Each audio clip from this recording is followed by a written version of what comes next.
ప్రాంతంలో ఈ మందిరంలో ఒక సంఘముగా దేవుడు మనందరినీ సమకూర్చిడు. హల్లెలూయా, దేవునికి స్తోత్రం. అంటే సంఘము అంటే ఏంటండి?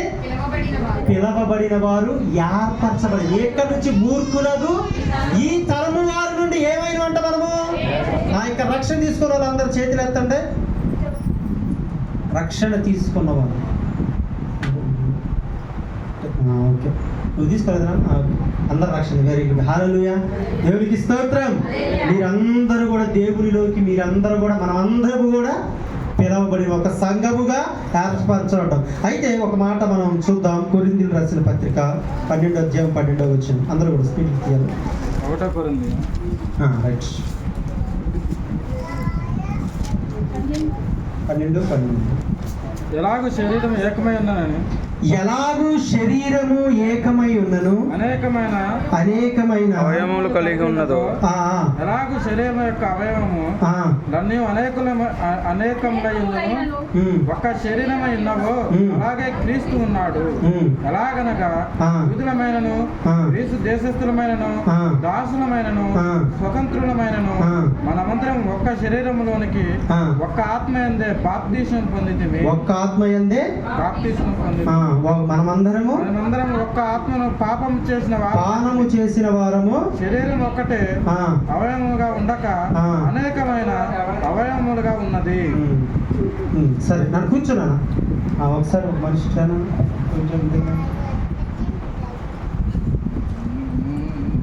దేవునికి స్తోత్రం, హల్లెలూయా. ఇప్పుడు సంఘము అనగా దేవుని దృష్టిలో ఏమై ఉందో ఒకసారి మనం తెలుసుకుందాము. ఇప్పుడు ఇది శరీరము, అర్థమవుతుందండి? ఇదంతా ఏంటంట? శరీరము ఒక్కటేనా? రెండు శరీరాలు ఏమైనా ఉన్నాయా?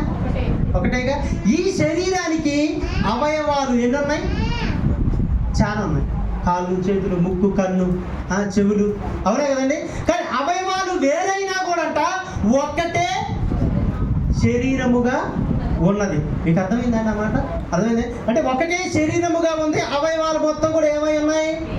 ఇప్పుడు కూడా మనం క్రీస్తులోకి వచ్చిన మనము, క్రీస్తు శరీరముగా ఉంటే ప్రతి ఒక్కరం కూడా ఏమై ఉంటా? ప్రతి ఒక్కరం ఏంటి? జాగ్రత్తగా. మీకు జాగ్రత్తగా కాకపోతే ఏమాత్రం కూడా అర్థం కాదు. సంఘము అని అంటే ఏంటంటే క్రీస్తులోకి మనం వచ్చినాం. క్రీస్తు శరీరముగా ఉంటే, శిరస్సై ఉంటే, మనమందరం కూడా అవయవాలముగా ఉన్నాం. క్రీస్తులోకి ప్రతి ఒక్కరం కూడా, ప్రతి ఒక్క అవయవం ఏమైంది? ఏర్పరచబడింది. హల్లెలూయా, దేవునికి స్తోత్రం. ఇప్పుడు మనం అందరం కూడా ఒకటే శరీరం. అర్థమైందండి? ప్రతి శరీరం అంటే ఆ శరీరానికి మనం అందరం కూడా ఏమై ఉన్నాం? అవయవములుగా ఉన్నాం. ఆ శరీరం ఎవరు? క్రీస్తు, యేసు క్రీస్తు వారు. అర్థమైందండి? ఇప్పుడు అందుకే మీకు ఒక విషయం చెప్తా నేను. ఇప్పుడు మనం అందరం కూడా ఒక కుటుంబం. నమ్ముతున్నారు ఈ మాట? నమ్ముతున్నారు అందరూ? మనం అందరం కూడా ఎవరమండి? ఏంటంటే ఒకటే ఫ్యామిలీ. అర్థమవుతుందండి? ఇప్పుడు కూడా చెప్తున్నాయి. కింద ఒకటి అంటుండో, కొంతమంది యూదులు, కొంతమంది గ్రీసు దేశస్థులు, కొంతమంది దాసులు, కొంతమంది స్వతంత్రులు, మనమందరం కూడా ఒక్క శరీరంలోకి అనగా ఒక్క శరీరంలో నుండుటకు మనము సంఘముగా ఏర్పరచబడ్డామంట. దీంట్లో అంటే యూదులు, గ్రీసు దేశం అంటే ఏంటంటే ఇప్పుడు మనము అనేక ప్రాంతాల నుంచి వచ్చినాం. ప్రతి ఒక్కరు అనేక కులాల వారిగా మనం ఉన్నాం. అనేక ప్రాంతాల వారిగా, అనేక కులాల వారిగా ఉన్నాం. కాబట్టి ఇక్కడికి వచ్చేసరికి మీరు అందరూ ఒకటే. ఎవరు హెచ్చు లేరు, అర్థమైందండి? ఎవరు కూడా ఎక్కువ లేరు, ఎవరు కూడా తక్కువ లేరు. అందరం మనమందరం ఏమైపోయినట్ట? ఒక్కటే ఫ్యామిలీ. హల్లెలూయా, చెప్పండి. తెలుసా ఈ విషయం? తెలుసా అండి? మనం అందరం ఎవరంటే దేవుడి సన్నిధిలోకి వచ్చిన తర్వాత ఎందుకు ఒకటమయ్యాము కూడా నేను చెప్తాను. ఒకసారి పక్కనే 10వ అధ్యాయం కొరింథీయులకు రాసిన పత్రిక, జాగ్రత్తగా 10వ అధ్యాయం అందరూ కూడా. ఓకేనా? 10 పుస్తకం చదవండి. లేదు, మన పితరులందరూ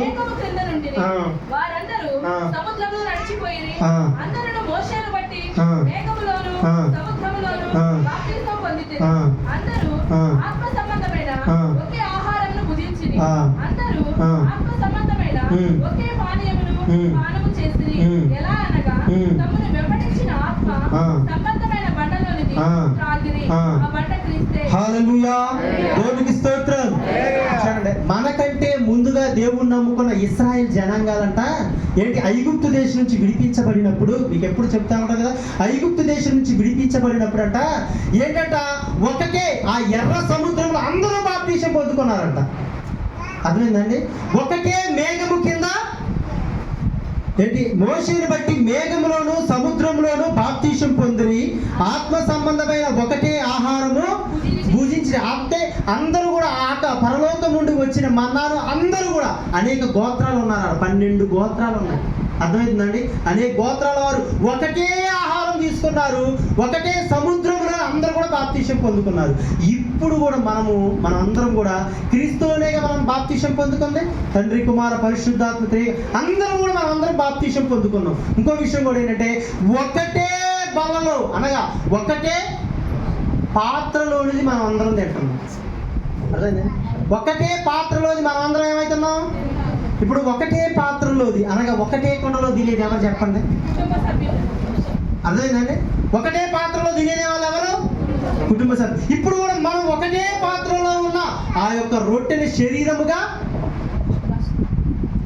తింటున్నాం, ఒకటే పానం చేస్తున్నాం అంట. ఏంటది? రక్తము. హల్లెలూయా, ద్రాక్షారసం యేసు రక్తంగా మార్చబడి మనం అందరం అంటే ఒకటే పాత్రలోది, వేరుగా ఏమన్నా ఉందా? ఇప్పుడు మనం అందరం కూడా ఎవరమై ఉన్నాం? ఒకటే ఏక శరీరమై ఉన్నాం. మనం అందరం కూడా కూర్చుము అనగా లేదా ఉండి క్రీస్తు మనకి అధినాయకుడు. ఎవరండి? పాస్టర్ కాదు, అధినాయకుడు. చాలా మంది సంఘాలు మనం అనకూడదులే కానీ దేవుడి కంటే ఎక్కువ మహిమ ఎవరు పొందుకుంటున్నారంటే సేవకులు ఎక్కువ పొందుకుంటున్నారు. కాదు, ఘనత మహిమ ప్రభావం ఎవరండి? ఇక్కడికి వచ్చి మనం సాక్ష్యం చెబుతున్నాం అంటే నిజంగా అండి, ఎవరు చేసేది? దేవుడే చేసేది. మనం ఎంతవరకు సంఘముగా ఉన్న మనం ఏంటంటే ప్రార్థన వారితో పాటు చేయటం. హల్లెలూయా, దేవునికి స్తోత్రం. మనం అందరం ఒకటే శరీరంగా ఉన్నాం, కానీ అవయవాలు మొత్తం కూడా ఎలా ఉన్నాయి? వేరువేరుగా ఉన్నాయి. జాగ్రత్తగా నాన్న. హల్లెలూయా. అదే కొరింథీయులకు రాసిన పత్రిక నాన్న 12వ అధ్యాయంలోని 26వ వచనం చూడండి నాన్న, స్పీడ్గా.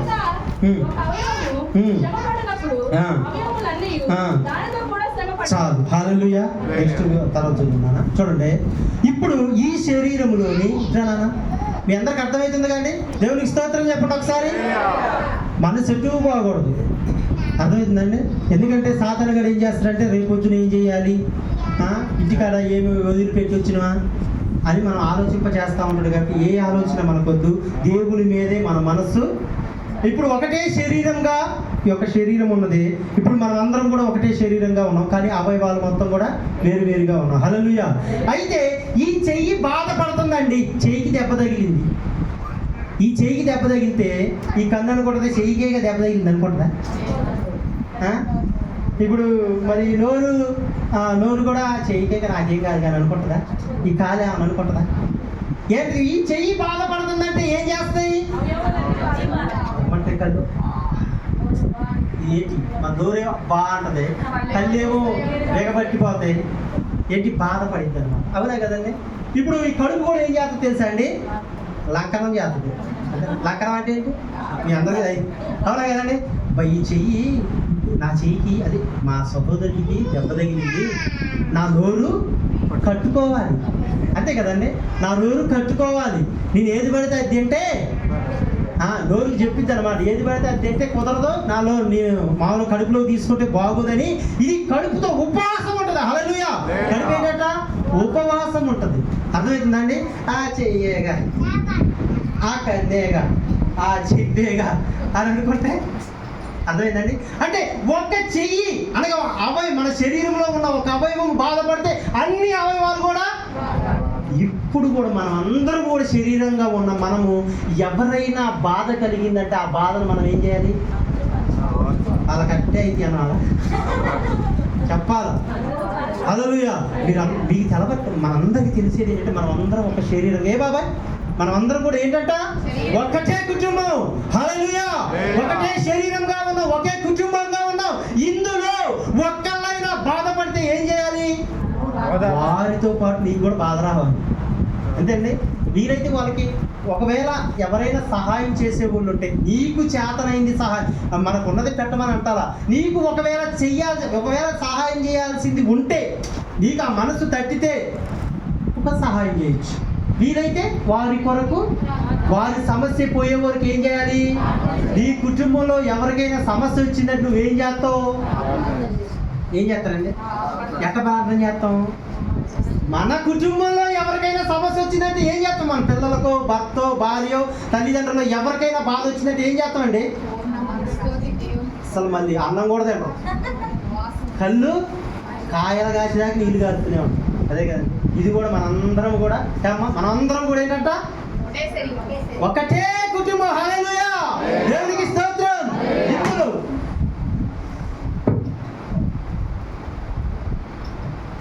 దేవునికి స్తోత్రం.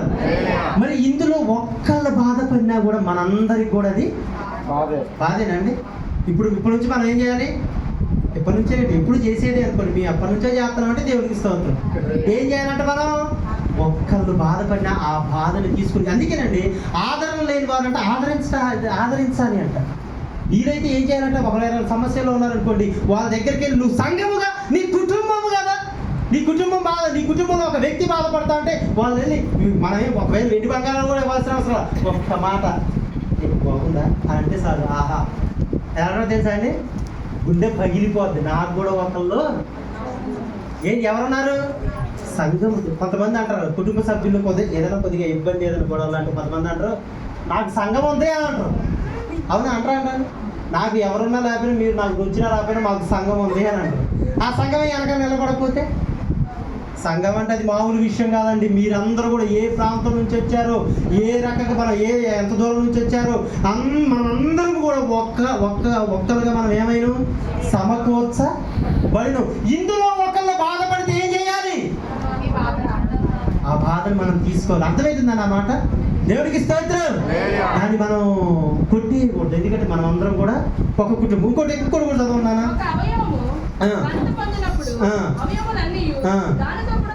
చాలు. హల్లెలూయా. ఒక అవయవము ఘనత పొందితే ఏమైందట? మిగతా అన్ని కూడా. ఇప్పుడు కన్ను చూచుట్లో ఏదైనా ఘనత పొందింది, కన్నుని అంటే కన్ను విషయంలో ఎవరైనా పొగిడారు, ఎమ్మటే చేతులు ఏం చేస్తాయి? చప్పట్లు కొడతాయి. నువ్వేం చేస్తుంది అంటే ఇందులో ఒక అవయవము ఘనత పొందిందంటే, గొప్ప పొందిందంటే మిగతా అవయవాలను ఏం చేస్తాయి? సంతోషిస్తాయండి. కాకపోతే చాలా సంఘాలలో ఏమైంది, ఎవరైనా ఘనత పొందే స్థితికి వచ్చారంటే ఏమైంది చెప్పాలి.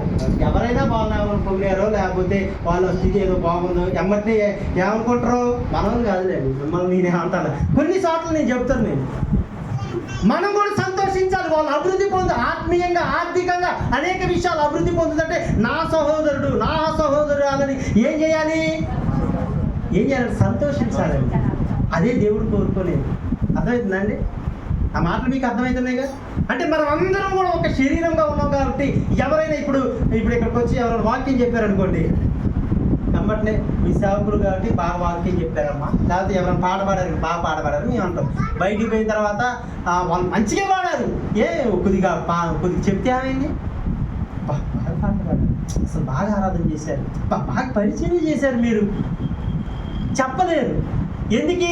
వాళ్ళు పొగిడితే మనం ఏమన్నా చెప్పాలా?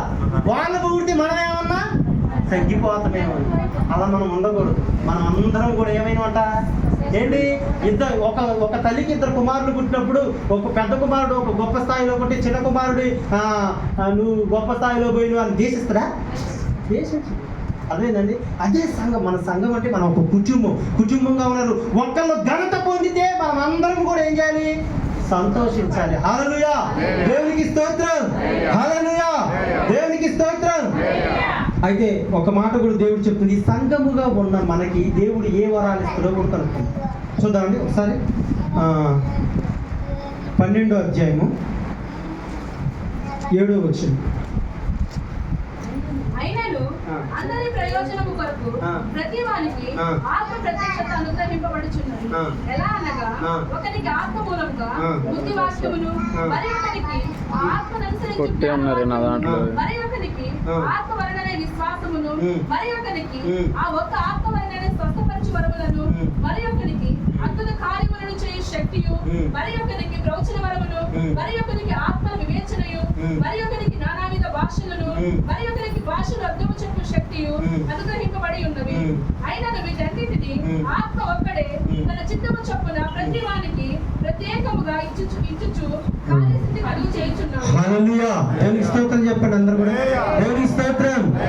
మీరందరూ కూడా ఒక సంఘముగా ఏర్పరచబడ్డారంటే ప్రతి అవయవానికి ఏదైనా పని ఉంటుందండి? అన్ని పనులు ఉంటాయండి. అది మామూలుగా ప్రతి అవయవానికి కూడా ఏదో ఒక పని ఖచ్చితంగా, ఏది కూడా చేతగాకుండా ఏదైనా ఉందా? దీంతో అవసరం లేదు అంటానికి ఏదైనా ఉందా? అంటే మీరందరూ కూడా ఏర్పరచబడ్డారంటే మీకు కూడా దేవుని విషయంలో పని ఉంది. అంటే దేవుడు ఏమంటాడో ప్రతి ఒక్కరు కూడా దేవుడికి ఇంపార్టెంటే. వీళ్ళే ఎక్కువ కాదు, వాళ్ళే అందరూ కూడా దేవుడు సమానంగా చూస్తుండ్రు. హల్లెలూయా. ప్రతి ఒక్కరు కూడా దేవుడికి ఎక్కువే. నా మాట మీకు అర్థమవుతుందండి? ఇప్పుడు కొంతమంది అనగా మా అత్తమ్మ మరియమ్మ గారు మాదేముంది, మా వయసు అయిపోయింది, మాదంతా అయిపోయింది అంటానికి లేదు. ఈ సంఘంగా ఏర్పరచబడ్డామంటే మీతో కూడా దేవుడికి పని ఉంది. అర్థమవుతుందండి? ఇప్పుడు మా అమ్మకి వచ్చి నా పని అయిపోయింది, ఇంక నాదేముందని కాదు, కొద్దిగా ఇబ్బందిగా ఉంది, నాదేది అనుకోకూడదు. ఇంకా ఆమెతో కూడా పని ఉంది. హల్లెలూయా. నీతో పని ఉంది, నీతో పని ఉంది, నీతో పని ఉంది. అందరితో దేవునికి పని ఉందండి. ఎవరిని కూడా మామూలుగా ఏ తలాంతు ఇవ్వకుండా దేవుడు చూడ్డు. ప్రతి ఒక్కరు కూడా తలాంతులు ఇచ్చే దేవుడే. కొంతమందికి ఏంటంట 1 ఇస్తాడు, కొంతమందికి 2 ఇస్తాడు, కొంతమందికి 5 ఇస్తాడు. వారి శక్తి కలిగిన అంటే శక్తి కలిగిన కొద్దీ ఇస్తాడు అనమాట. హల్లెలూయా. ప్రతి ఒక్కరితో కూడా దేవునికి అవసరం ఉన్నది. అర్థమైందా అన్నమాట? ఏనా? ప్రతి ఒక్కరికి కూడా దేవుడికి అవసరం ఉంది. నీకు దేవుడు ఎంత అవసరమో దేవుడికి కూడా నీ అవసరం కూడా అంతే ఉంది.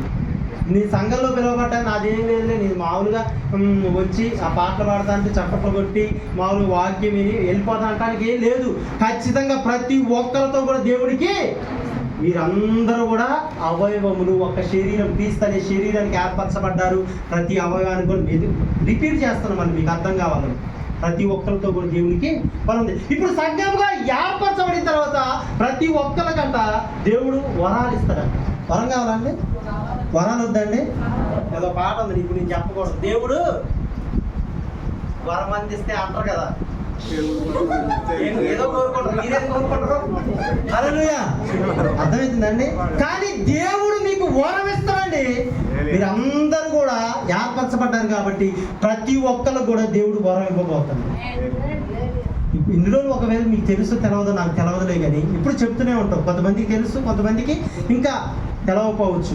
ప్రతి ఒక్కరితో దేవుడికి అవసరం ఉంది కాబట్టి ప్రతి ఒక్కరికి కూడా దేవుడు వరం ఇస్తాడు ఖచ్చితంగా. ఫస్ట్ వరం ఏంటి? 9 వరాలు ఉన్నాయి ఇందులో. వరం కావాలా బాబాయ్? ఏ బాబాయ్?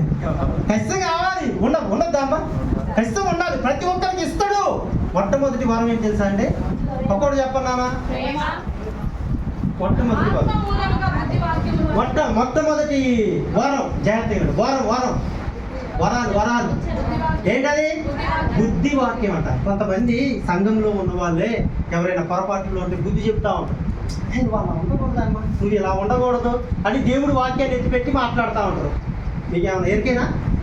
హల్లెలూయా. కొంతమంది జ్ఞానంగా మాట్లాడుతూ ఉంటారు. ఇదిగో నువ్వు ఇదిగో అక్కడ భూమి ఉంది, నువ్వు ఇట్లా అది చెప్తా ఉంటారు. జ్ఞానంగా చెప్తాడు, జ్ఞాన వాక్యం ద్వారా మాట్లాడుతూ ఉంటారు. అర్థమవుతుందండి? బుద్ధిగా అంటే కొంతమంది గర్జిస్తూ ఉంటారు, కొంతమంది జ్ఞానంతోటి చెప్తా ఉంటారు. వాళ్ళ మనసు నొప్పించకుండా.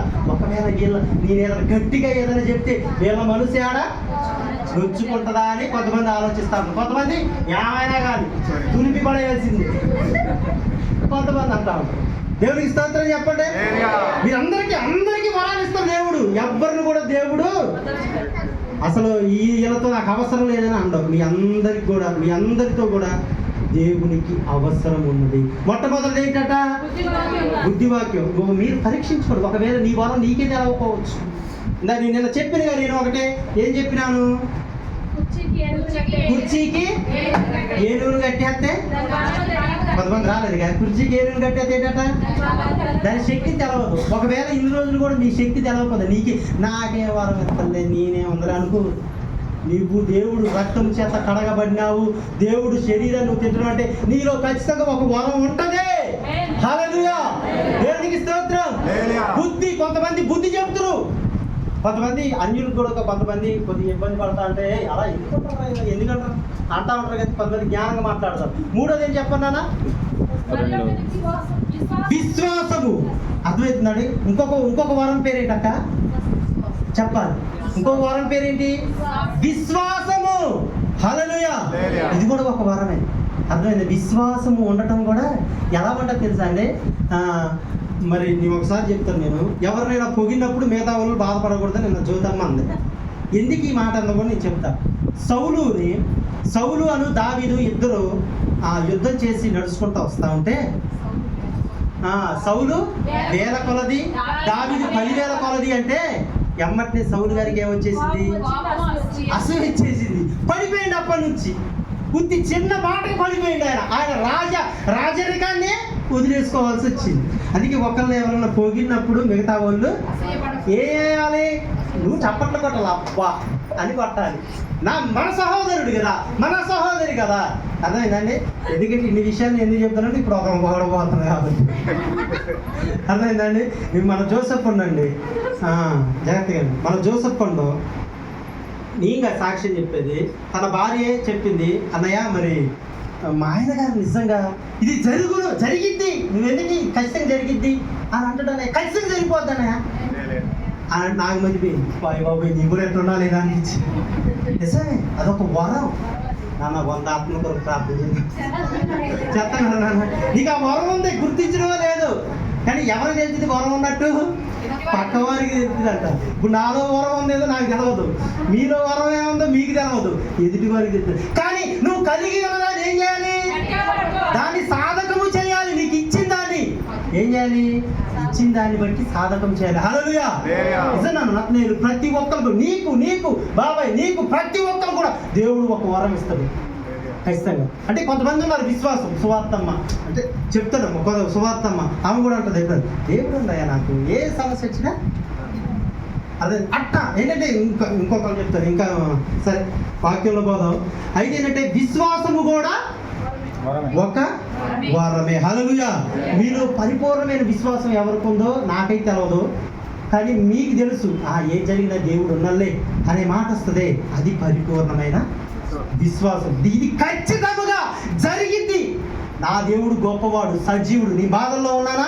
ఖచ్చితంగా ఆ బాధ నుంచి దేవుడు నన్ను విడిపిస్తాడు, సమస్యలను విడిపిస్తాడు. నాకు ఇది అవసరం ఉన్నది. నా దేవుడు గొప్పవాడు. ఎర్ర సముద్రంలో 2 పాయలుగా మార్చిన దేవుడు నా సమస్యలు తీర్చడా?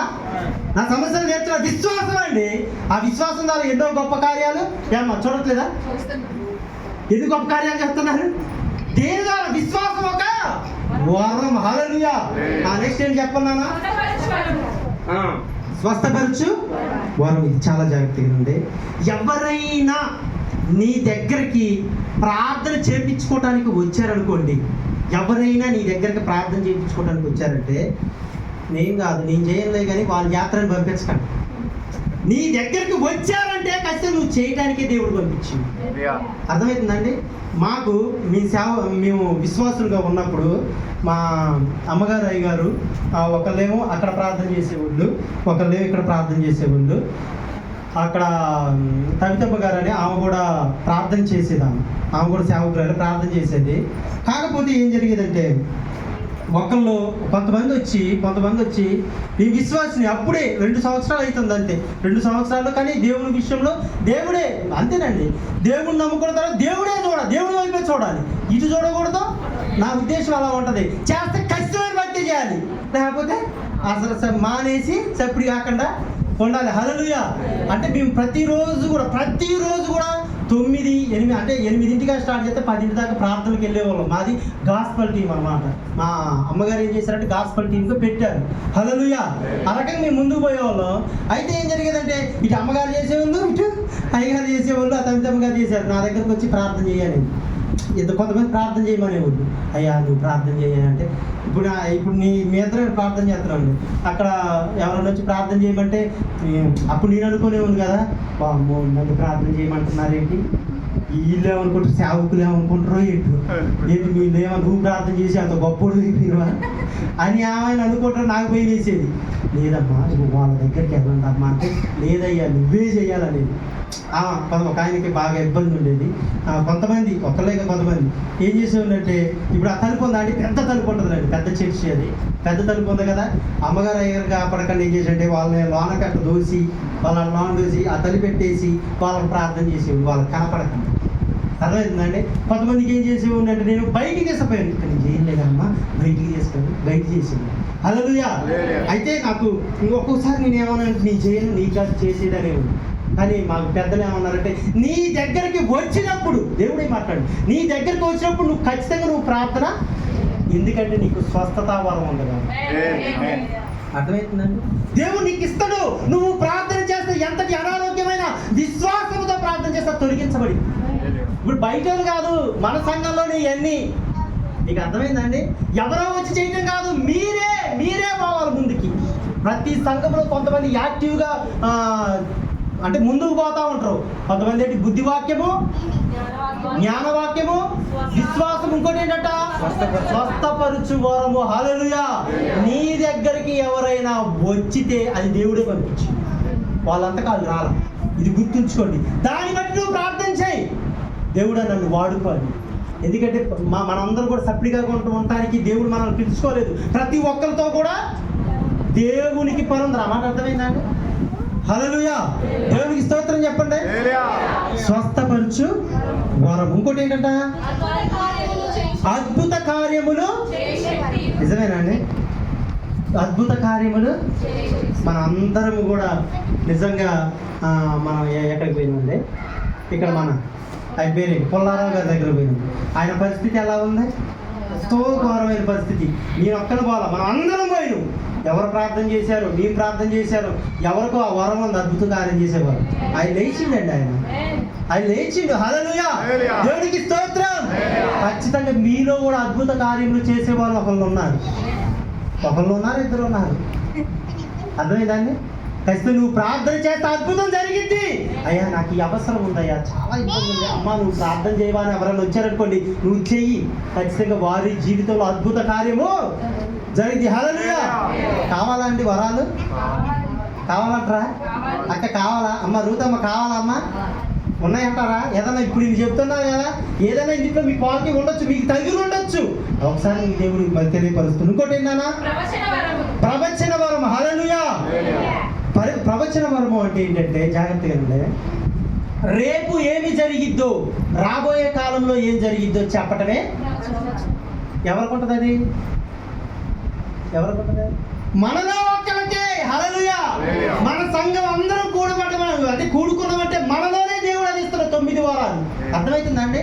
అంటే రేపు పొద్దున ఏది జరిగేదో తెలియపరచు. ఒక విషయం నేను చెప్తే జాగ్రత్తగా. కొంతమందికి దర్శనాలు వస్తుంది. ఎవరికంటే యోసేపుకి దర్శనం వచ్చింది, అంటే ఫరోకి ఏది జరిగిద్దో తెలియపరిచింది. కొంతమంది దర్శనాల ద్వారా ఏంటి, కొంతమంది కళల ద్వారా దేవుడు చూపిస్తాడు. అది మనకు తెలవదు, ఏదో వచ్చింది మరి అది మనకు అనిపిస్తుంది. ఒకవేళ నీకు అలా వచ్చిందంటే నువ్వు ప్రార్థన చేయి, నాకు తెలియపరచు నాయన. అర్థమవుతుందండి. ఇప్పుడు ఇవన్నీ ఎవరికి వస్తాయి వరాలు? బయట వాళ్ళకి, బయట సంఘాల వాళ్ళకే. ఎవరి సంఘాల వాళ్ళకే? మన సంఘమే. హల్లెలూయా. దేవునికి స్తోత్రం. ఇంకోటి ఏంటంట ఆత్మ జాగ్రత్త, ఆత్మ వివేచన. ఇప్పుడు జాగ్రత్తగా ఉండే ఆత్మ వివేచన అంటే నేను చెప్తాను నేను. సరే ఇప్పుడు రీతమ్మ ఇట్లా ఈ పిల్లగారు బయటికి పోయారా? సరే ఇప్పుడు ఈ రీతమ్మ వస్తుంది. ఈ రీతు చక్కగా ఇట్లా ముఖం చూడగానే మొత్తం అర్థమైపోద్ది ఏం చేసింది, పొద్దుటి నుంచి లేస్తే ఏం చేసింది, పిల్లల తల్లిదండ్రులు ఏం ఇబ్బంది పెట్టింది, ఏం కేర్ చేసింది, ఎంత చదువుకుంది, ఎంత మంచిగా ఉంది అని అర్థమైపోద్ది. కొంతమంది అర్థమవుతుందండి. కొంతమంది చూడగానే ఏంటమ్మా బాధగా ఉన్నావు, ఏంటమ్మా ఏదైనా సమస్య ఉందంటే ఏం లేదు సమస్య ఏమీ లేదు అన్న తర్వాత లేదమ్మా కొద్దిగా నువ్వు చెప్పమ్మా, ఏదో నీ మొక్క ఏదో ఇబ్బందిగా ఉంది, తేడాగా ఉంది ఏంటమ్మా అంటే అప్పుడు వాళ్ళు చెప్తామన్నయ్యా నేను కొద్దిగా సమస్యలో ఉంది. అయితే ఆత్మల వివేచన వరం ఉన్నదే కానీ గ్రహించుకోవట్లేదు. అర్థమవుతుందండి. అది కూడా ఒక కృపావరాలలో ఏంటంట, ఇది కృపావరములు. హల్లెలూయా. ఆయన కృప ద్వారా ఇచ్చేది, నీలో మంచి చెడు చూసి ఇచ్చేది కాదది. ఆయన కృప ద్వారా మనందరికీ, మన సంఘంలో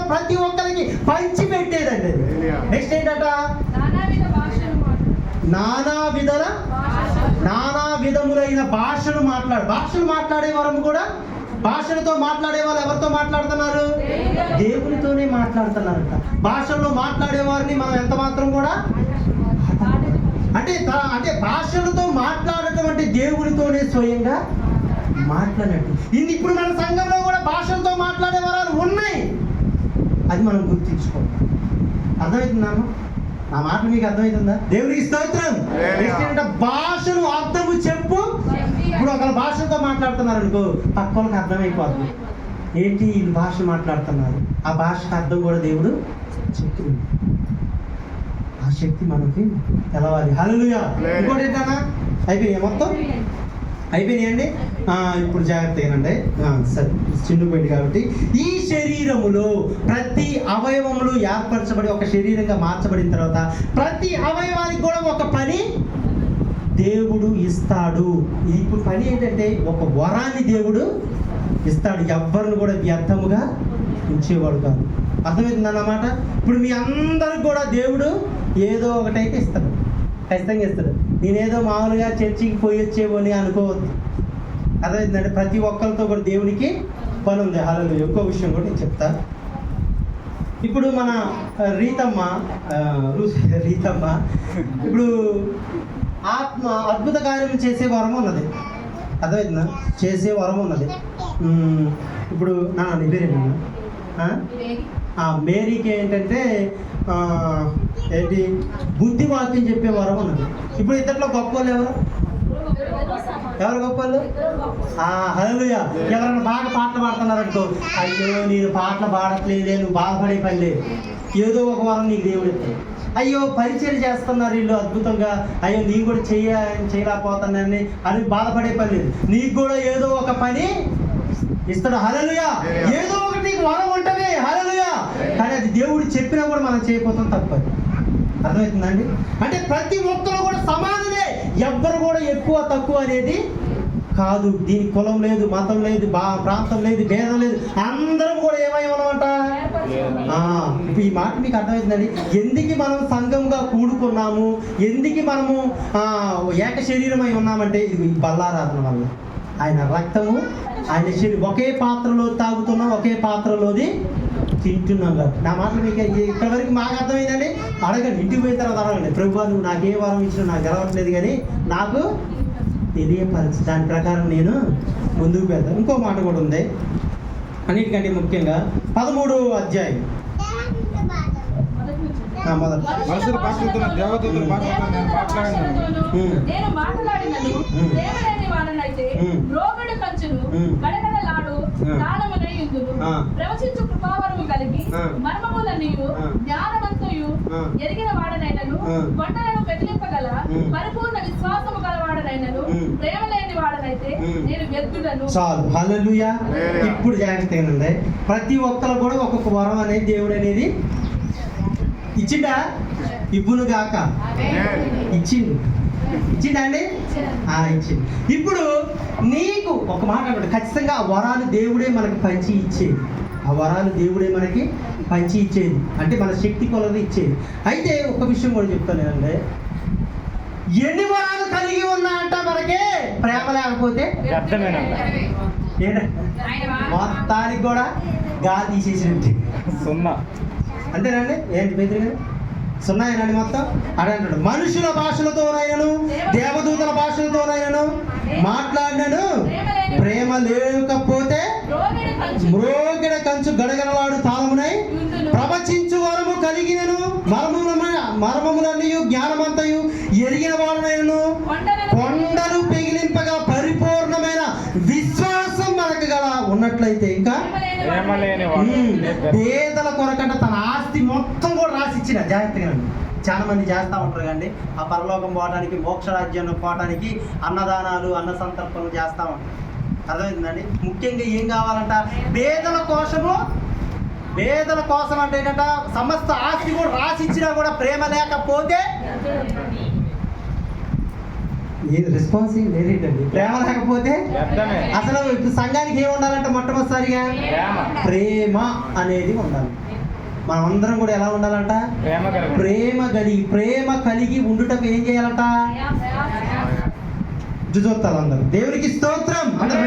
దేవునికి స్తోత్రం. హల్లెలూయా. మనందరం సహోదరులుగా వచ్చాం, సహోదరులాగా వచ్చాం. మనందరం కూడా సమాజంగా కూడుకున్నాం. క్రీస్తు రక్తంలో పాలుభాగస్తులం, క్రీస్తు శరీరంలో పాలుభాగస్తులమై ఉండి ఒకటే పానం, ఒకటే ఆహారం భుజిస్తున్నాం. కాబట్టి ఏంటట? మనం అందరం కూడా సమానం. కాబట్టి నీ యొక్క అంటే ప్రేమ అనేది మనలో లేకపోతే మనమంతా కూడా పరతమా? ప్రేమ లేకపోతే ఏంటంట? మొత్తం కూడా ఇప్పుడు మనం అందరం కూడా ఏం కలిగి ఉండాలి? మెయిన్ బైబిల్ మొత్తం కూడా ఏం చెప్తుంది? ఏం చెప్తుంది చెప్పాలా? ప్రేమ కలిగి జీవించు. నీకు శక్యమైతే అందరితో నువ్వు ఎలా ఉండాలంట? సమాధానం. ఎందుకంటే చాలా చాలా అసలు సంఘము అంటే అది మామూలు విషయం కాదు. సంఘము దేవుడు ఏర్పరచబడిన శరీరం అంటే మామూలు విషయం కాదు. ఖచ్చితంగా దేవుడు అభివృద్ధి పరుస్తాడు. దేవుడు మిమ్మల్ని దీవిస్తాడు. మీ సమస్యలు తీసివేస్తాడు. మీ సమస్య, మీ ఇబ్బంది, ఇరుకు ఏదో సమస్తం కూడా తొలగిస్తాడు. నిన్ను అనేకులకు ఆశీర్వాదకరంగా మారుస్తాడు. కాకపోతే దేవుడు ఏమంటుందంటే నీకు వరాలు ఇస్తాడు, అన్నీ చేస్తాడు. కాకపోతే ఏమి ఉన్నా కూడా మనలో ప్రేమ లేకపోతేనంట మొత్తం కూడా ఏంటంట? హల్లెలూయా. ఎవరిని ప్రేమ కలిగి ఉండాలంట? మన తోటి వాళ్ళతోటి, మన సహోదరులతోటి. మనం అందరం ఒకటే శరీరం కాదు. మనం అందరం కూడా ఎలా ఉండాలంట? ప్రేమ కలిగి ఉండాలంట. హల్లెలూయా. దేవునికి స్తోత్రం చెప్పండి ఒకసారి. ప్రేమ అంటే ఏమిటో నాకు తెలియదేసయ్యా, ప్రేమ కలిగి ప్రేమ అంటే ఏమిటో నాకు తెలియదేసయ్యా, ప్రేమ కలిగి జీవించమని మాటించావయ్యా. నీ ప్రేమ నాకు చాలు యేసయ్యా, నన్ను నీలాగే మార్చవయ్యా యేసయ్యా. నీ ప్రేమ నాకు చాలు యేసయ్యా, నన్ను నీలాగే మార్చవయ్యా యేసయ్యా. పైగా దేవునికి స్తోత్రం. ఒకసారి ఇటు నువ్వులేనాను. ఎందుకంటే మీకు మనుషుల ద్వారా చూపిస్తే మీకు క్లియర్గా అర్థమైంది. ఒకసారి మీకు చెప్పా ఇట్లా నాకేదో చూడండి. ఈ అమ్మాయికి 100 రూపాయలు అప్పించింది. తెలుసు మరోసారి చెప్తాను. ఈ అమ్మాయి 100 రూపాయలు అప్పించింది. ఇంకొకరు కొట్టున్నాను.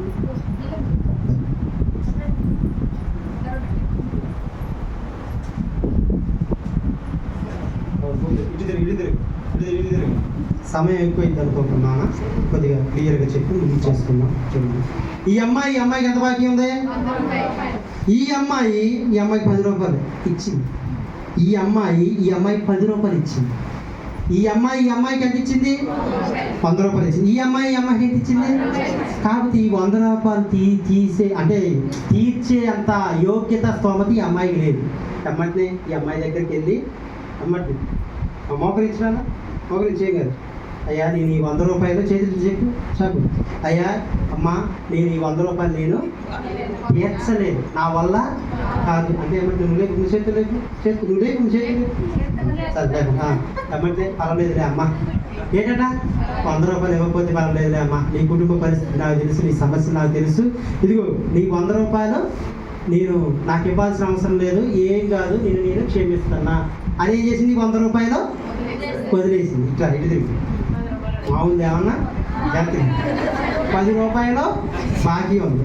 ఏంటట గల్లగొట్టు కొడుకు అసలు చెప్పు 10 రూపాయలు ఎత్తవా ఇవ్వ ఎమ్మటి నువ్వు కూడా మోకరించినా 10 రూపాయలు నేను ఇవ్వలేనమ్మా అంటే ఏం చేయాలి?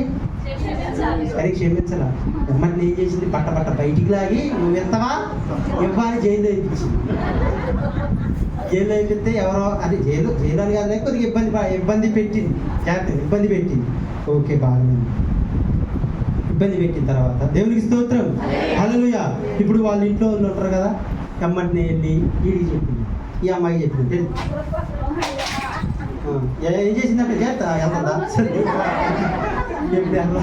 ఎప్పుడు ఈ అమ్మాయి ఏం చేసిందట?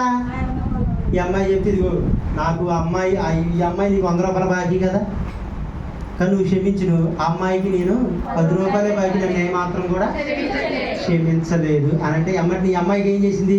పాపం వచ్చేసి ఈ అమ్మాయిని ఏం చేసింది? ఇబ్బంది పెట్టింది. హల్లెలూయా. నీకు 10 రూపాయలు నేను క్షమించానే, 100 రూపాయలు నువ్వు క్షమించవా? 10 రూపాయలు 100 రూపాయలు నీకు క్షమించాను, 10 రూపాయలు ఓకే, మీకు అర్థమైందిగా.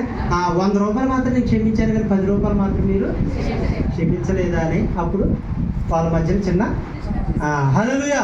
ఇప్పుడు మనకి ఏమర్థం తెలుసండి, మన అనేక పాపాలు మన జీవితంలో దేవుడు క్షమిస్తాడా లేదా? క్షమించడం లేదా? మన సమస్యలు, మన ఇబ్బందులు తొలగిస్తూ మన పాపాలన్నీ కూడా దేవుడు ఏం చేసిండు? క్షమించిండ. మనం కూడా ఎదుటివారి పాపాలని ఏం చేయాలంట? చెప్పాలా? క్షమించే మనసు మనలో, క్షమించే మనసు ఉన్నవాడే ప్రేమ కలిగిన. హల్లెలూయా. దేవునికి స్తోత్రం. ఇంకో విషయం గురించి చెప్తా. దేవునికి స్తోత్రం. ఇప్పుడు వాస్తవం అయితే మనకంటూ శత్రువులు ఎవరు ఉండకూడదు. మనల్ని శత్రువులుగా భావించే వాళ్ళు ఉంటే దాన్ని చేసేదేమీ లేదు. జాగ్రత్తగా నా వచ్చి మా ఇంటి ముందర ఒక వ్యక్తి, కిషోర్ అని ఒక వ్యక్తి ఉంది. కిషోర్ అని ఒక వ్యక్తి తెలుసా? చిరంజీవి కిషోర్ అని మా ఇంటి ముందర ఉంటాడు. నేను బయట అడుగు పెడితే అసలు ఏం లేదు. ఎప్పుడు నేను చెప్తా ఉంటాను కదా, ఇక బాగు తిట్లు కాదు, ఈ మధ్యన అయితే మరీ ఘోరంగా తిడతాను. ప్రార్థన చేయమని ఒకసారి మీకు చెప్దాం అనుకున్నా.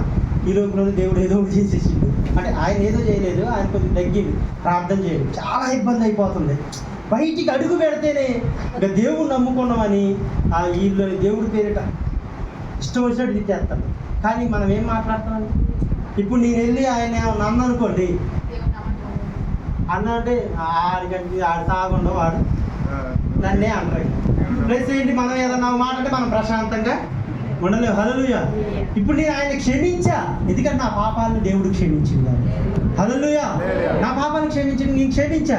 కాకపోతే ఏంటంటే ఆయనకి ఇంకా నేను శత్రువుగానే ఉన్నా. దానికి నేనేం చేసాను చెప్పాలి? ఆయనకి నేను శత్రువుగానే ఉన్నా. బయటికి పోతే ఇప్పుడు తిరుగుతున్నాం. ఏం చేస్తాం? పిలిచి వాళ్ళ తల్లిదండ్రులని పిలిచి చెప్పించినా కూడా ఆయనకి ఏమాత్రం కూడా లేదు. హల్లెలూయా. అందుకే మనమంట దేవుణ్ణి నమ్ముకున్న మనము అనేకుల్ని క్షమించే మన గుణం ఉండాలంట, ప్రేమించే మనసు మనలోకి ఉండాలంట. హల్లెలూయా. నీవు జాగ్రత్తగా నీ తోటి వారిని హెచ్చుగా భావించాలంట. ఇప్పుడు పిలుపు గారు ఉన్నారు, పేతురు గారు ఉన్నారు. పిలుపు గారు ఆరాధన చేస్తారు, పేతురు గారు ప్రార్థన చేస్తారు. ఎమ్మంటే నువ్వు ప్రార్థన బాగా చేస్తావు, నాకంటే నువ్వు గొప్పోడు. హల్లెలూయా. అది అయిపోయిన తర్వాత ఎమ్మంటే నేను గొప్పని అని తిరగకూడదు, అతిశయించకూడదు. ఎమ్మటనే అంత దేవుడు కృపలే కానీ నువ్వు కూడా అసలు ఆరాధన చేస్తున్నావు, అద్భుతంగా చేస్తున్నావు, పిలుపు అసలు మామూలు కాదని పొగడాలి. హల్లెలూయా. ఒకరికొకరు ఏం చేయాలంట? యోగ్యత, నాకంటే యోగ్యుడని అర్థమైందండి. ఒక్కొక్కరు తగ్గించుకునే మనసు మనలో ఉండాలండి. నువ్వెంత నీ ఎంత అని మనం అందరం కూడా మనం ఎందుకు ఎలా ఎందుకు ఉండాలి చెప్పండి, చెప్పాలి. హల్లెలూయా. కూర్చోండి. మనం అందరం ఎందుకు ఉండాలండి పేతురు గారు? ఒకటే కుటుంబంగా మనం అందరం కూడా ఉన్నాం కాబట్టి దేవునికి స్తోత్రం. హల్లెలూయా. ఇప్పుడు సంఘములో స్త్రీలు ఎలా ఉండాలి అనేది, సంఘములో పురుషులు ఎలా ఉండాలి అనేది తిమోతి రాసిన పత్రిక ఉంది. ఇంటికి పోయిన తర్వాత చదువుకోండి. అర్థమవుతుందండి? తిమోతి రాసిన పత్రిక ప్రతి ఒక్కరు కూడా చదువుకోవాలి. మొన్న ఏదో పత్రిక చదవమని చెప్పాను. ఏం పత్రిక? యాకోబా చదివారుగా. ఇప్పుడు తిమోతి పత్రిక, స్త్రీలు ఎలా ఉండాలి, సంఘంలో ఎలా ఉండాలి, మనం దేవుని నమ్ముకున్న స్త్రీలు ఎలా ఉండాలి, పురుషులు ఎలా ఉండాలని సమస్తము కూడా అందుట్లో ఉంది. హల్లెలూయా. దేవునికి స్తోత్రం. ఇప్పుడు బల్లారాధనలోకి వెళ్దాం. నా ఒకసారి వాక్యం రాత్రి ఒక రొట్టెను ఎత్తుకొని కృతజ్ఞతాస్తుతులు చెల్లించి దానిని విరిచి, ఇది మీ కొరకైన నా శరీరము, నన్ను జ్ఞాపకము చేసుకున్నటకై దీనిని చేయడని చెప్పాను. ఆ ప్రకారమే భోజనమైన పిమ్మట ఆయన పాత్రను ఎత్తుకొని, ఈ పాత్ర నా రక్తము వలనైన కొత్త నిబంధన, మీరు దీనిలోని తాగినప్పుడల్లా నన్ను జ్ఞాపకము చేసుకున్నటకై దీనిని చేయడని చెప్పాను. మీరు ఈ రొట్టెను తిని ఈ పాత్రలోని తాగినప్పుడల్లా ప్రభు వచ్చే వరకు ఆయన మరణమును ప్రచురించుదురు. కాబట్టి ఎవడు అయోగ్యముగా ప్రభు యొక్క రొట్టెను తినను, లేక ఆయన పాత్రలోని త్రాగును, వాడు ప్రభు యొక్క శరీరమును గూర్చియు రక్తమును గూర్చియు అపరాధి అగును. హల్లెలూయా. ఇప్పుడు మనం అందరం కూడా జాగ్రత్తగా మనందరం కూడా సంఘంగా కూడుకున్నాం కాబట్టి క్రీస్తు శరీరంలో ఒక అవయవంగా ఏర్పరచబడ్డాం కాబట్టి ప్రతి ఆదివారం కూడా మందిరంలో ఉండాలి. సంఘ నియమం అన్నమాట. ఏమన్నా ప్రతి ఆదివారం కూడా మందిరంలో ఉండాలి. ఎందుకంటే నువ్వు నీ పనికి ఎక్కువ అవకాశం ఇస్తా, పనిని ఎక్కువ ప్రేమిస్తున్నావా దేవుణ్ణి ఎక్కువ ప్రేమిస్తున్నావా అని ఏంటంటే దేవుడు చూస్తూ ఉంటాడు. అర్థమవుతుందండి? మేము ఎందుకు ఆదివారం ఖచ్చితంగా దేవుడి మందిరంలో ఉండాలి అంటే ఆ ఆదివారమే విశ్రాంతి దినాన్ని దేవుడు ఏం చేసిండంటే పరిశుద్ధపరిచిండు, దాన్ని ఆశీర్వదించిండు. హల్లెలూయా. ఇప్పుడు ఇంకేంటట ఆదివారం ఉండాలి. గృహ కిడుకులలో కూడా మనం అందరం కూడా కూడుకునేవారుగా ఉండాలి. ఇంకోటి ఏం చేయాలట, బల్లారాధనలో ఖచ్చితంగా చెయ్యి, బలలో ప్రతి ఒక్కరు కూడా చెయ్యి వేయాలి. హల్లెలూయా. ఇది నియమాలు. అర్థమైందండి? మనం సంఘంగా కూడుకున్నాం కాబట్టి మనం అందరూ సహోదరులు, ఎవరు కూడా హెచ్చు లేదు, ఎవరు కూడా తక్కువ లేదు, అందరూ కూడా సమానమే. ప్రతి ఒక్కరు కూడా దేవుడు కృపావరములు ఇస్తారు. ప్రతి ఒక్కరు కూడా దేవుడు పనిస్తాడు. ప్రతి విషయంలో దేవుడు ముందుకు మనల్ని తీసుకుపోతాడు. ఇంకో విషయం ఏంటంటే ఎవరికైనా బాధ కలిగితే మీరు వారి కొరకు ప్రార్థన చేయండి. ఎవరైనా ఘనత పొందుకుంటే వాళ్ళు అప్రిషియేట్ చేయండి. అర్థమవుతుందండి? చెయ్యండి. అది పొగిడితే ఏమన్నా మనం తగ్గుతామా? అర్థమైందా? ఒక విషయం ఏంటంటే పొగిడితేనే ఇంకా మనం హెచ్చరించబడం. అదేనా? ఇప్పుడు బలలో కూడా మనము చెయ్యి వేయాలి. అర్థమైంది? బలలో కూడా చెయ్యి ఇప్పుడు బలలో ఎలా చెయ్యి వేయాలంటే మనం జాగ్రత్తగా, ఇది కూడా జాగ్రత్తగా, బలలో ఎవరు చెయ్యి వేయాలి? సంఘంగా కూడుకున్నాం రైటే, మనం అందరం కూడా రక్షణ తీసుకున్నాం రైటే. రక్షణ తీసుకొని వాళ్ళు బలలో చెయ్యి వేయకూడదు. ఎందుకంటే ఓకే, అర్థమవుతుందండి? మరి బలలో ఎవరు చెయ్యి వేయాలి? దీనికి కూడా ఒక నియమం ఉంది. అయోగ్యముగా బలలో అయోగ్యముగా అంటే ఏంటి చెప్పాలి? అయోగ్యముగా అంటే ఎవరేంటండి? ఎవరు చూడరేంటి? నాకెళ్ళి ఇదే ఇంపార్టెంట్. అయోగ్యముగా ఎంత మాత్రం బలలో చెయ్యి వేయకూడదు. హల్లెలూయా. ప్రభు తాను అప్పగింపబడిన రాత్రి ఒక రొట్టెని తీసుకొని కృతజ్ఞతాస్తుతులు చెల్లించింది మీ కొరకైన నా శరీరము అన్నాడు. ఇదేంటి? ఈ రొట్టె ఏమైతుంది? ఆయన శరీరం. హల్లెలూయా. ఆయన శరీరం, ఆయన మాంసపు ముద్ద నీ చేతిలోకి వస్తుంది, ఆయన రక్తము నీ చేతిలోకి వస్తుంది. నువ్వు దాన్ని భుజించాలి, పానము చేయాలి. అందరూ కూడా రక్షణ తీసుకున్న అందరికి కూడా ఆ యోగ్యత లేదు. హల్లెలూయా. దేవునికి స్తోత్రం. అందరు దేవునికి స్తోత్రం చెప్పండి.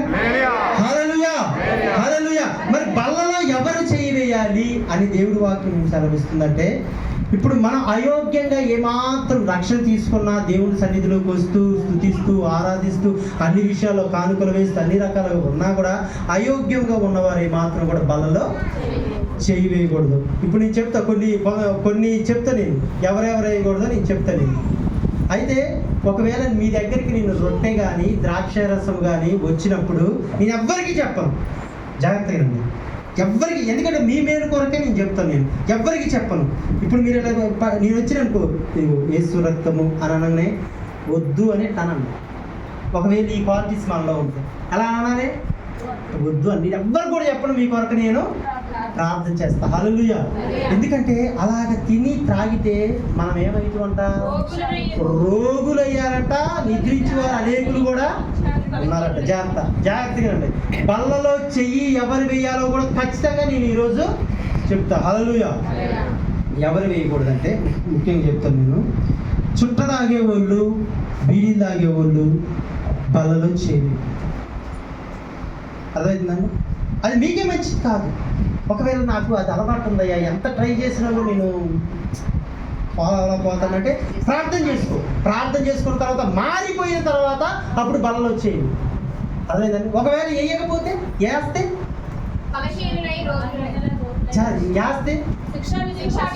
ఒకవేళ మనం చుట్టలో బీడీలు లాంటి ఏంటంటే కైని తినేవారు కూడా జాగ్రత్తగా అండి. కైని తిని ఏంటి కైని ఎక్కడ పెడతారండి? ఎక్కడ పెడతారు? చుట్టూ ఎక్కడ తాగుతారు? బీడీ ఎక్కడ తాగుతారు? ఇదే నోటితో నువ్వు యేసు రక్తం ఎలా తింటావు? జాగ్రత్తగా రండి. యేసు రక్తం ఎలా తింటావు? యేసు రక్తం ఎలాగా త్రాగుతూ యేసు శరీరం ఎలాగా? అర్థమవుతుందండి నా మాట? మీ మేలు కొరకే నేను చెప్పేది. మీరందరూ మంచిగా ఉండాలి. ఎందుకంటే ఇంకో విషయం కూడా చెప్తా. ఒకవేళ ప్రభువా ఈ రోజు నుంచి నేను మానేస్తాను, జాగ్రత్తగా ఈ రోజు నుంచి నీ మానేస్తా. నాకు అది కాదు ముఖ్యం, నీ శరీరం ముఖ్యం, నీ రక్తం నాకు ముఖ్యం. దీనివల్ల నేను ఆ పరలోక రాజ్యానికి వెళ్తా, ఆ నిత్య రాజ్యానికి వెళ్తా. ఈ లోకంలో నేను ఎన్నో కష్టాలు పడ్డా, ఎన్నో బాధలు పడ్డా, ఎన్నో సమస్యలు పడ్డా, ఎన్నో అవమానాలు పడ్డా, కానీ ఆ రాజ్యంలో నేను ఉండాలయ్యా. ఆ రాజ్యంలో ఉండాలంటే నీ రక్తంలో నేను, నీ బలలో నేను చేయవేయాలి అని అనుకోని దేవుని ఎదుట ఒకవేళ క్షమాపణ అడిగి ఇప్పటి నుంచి వదిలేసారంటే తీసుకోండి. ఓకేనండి? ఆ మాట మీకు అర్థమవుతుందా? ఎందుకొరకు నేను ఇది చెప్తాను, నేను చెప్పాలి. ఎందుకొరకు చెప్తాను నేను? మీ మేలు కొరకే. హల్లెలూయా. ఎవరి మీదైనా, మీకెవరి మీదైనా ద్వేషం ఉన్నా కూడా తీసుకోకూడదు. ద్వేషము అంటే అందరినీ క్షమించే మనసు ఉంటుంది, కానీ వాళ్ళు మాత్రం నేను క్షమించను అంటూ ఉంటాం మనం. అర్థమవుతుందండి? హల్లెలూయా. ఎందుకంటే సమాధానము లేకుండా కూడా నువ్వు మనసులో ఒకవేళ నేను వాళ్ళని ఇప్పుడు మీరు క్షమించు అని అడగండి, అలా ఊసి మనకు అనవసరం. అర్థమవుతుందండి? ఎవరైనా మనల్ని ద్వేషిస్తున్నారంటే వాళ్ళని ద్వేషించినా కూడా దేవుడు ఒక చెప్ప మీద కొడితే దేవుడు మాట ప్రకారం దేవుడు మనకు కావాలి కాబట్టి, దేవుడే మనకి కావాలి కాబట్టి దేవుడు కొరకే పక్క వారిని క్షమిస్తూ, ప్రభువా నేనైతే వాళ్ళని క్షమిస్తున్నా నాయన ప్రభు, వాళ్ళు కాదు నాకు ముఖ్యం, నీ బల్ల నీ శరీరం నాకు ముఖ్యం, నీ యొక్క రక్తము నాకు ముఖ్యం. హల్లెలూయా. అంటే సమాధానం లేకపోయినా ఏమాత్రం కూడా బల్లలో ఏమాత్రం కూడా, ఆ రక్షణ లేకపోయినా కూడా ఏమాత్రం కూడా చేయకూడదు. హల్లెలూయా. ఇంకేమున్నాయి? ఇంకేంటి మందు తాగినా కూడా అంతేనండి? చెప్పరేటండి? మందు తాగినా కూడా ఏమాత్రం కూడా ఈరోజు ఒప్పుకో, దేవుణ్ణి వదులుకు ఒప్పుకున్నట్లయితే దేవుడు తప్పనిసరిగా అంటే దేవుడు అతిక్రమములు దాచిపెట్టువాడు వర్ధిల్లాలి. ఏంటన్నా? వర్ధిల్లడు. కానీ దాన్ని ఒప్పుకొని విడిచిపెట్టిన వాడంట కనికరం పొందుకుంటు. కాబట్టి ఎందుకంటే ఇది బల్ల, చాలా జాగ్రత్త. ఎందుకంటే మన జీవితాలని ఆ పరలోక రాజ్యంలో, అంటే మన ఆత్మని ఆ పరలోక రాజ్యంలోకి చేర్చాలంటే ఇది చాలా ఇంపార్టెంట్. అర్థమైందండి? మోకరించండి, అందరూ మోకరించండి. ఒకవేళ ప్రభువా నేను ఇది మానలేకపోతున్నా, అయ్యా కొన్ని రోజులు నాకు టైం కావాలి అంటే నువ్వు ఏం అవసరం, బయటికి పోతే ఎలా ఉంటుందంటే మళ్ళీ తీసుకోలేదండి, ఏం కాదు నా దగ్గరకు వచ్చి ఇది వద్దు నానా అని అంటారు. మీ కొరకు నేను ప్రార్థన చేస్తాను. అందరూ కూడా మోకరించండి, దయచేసి అందరూ కూడా కుర్చీ దిగేసేయండి.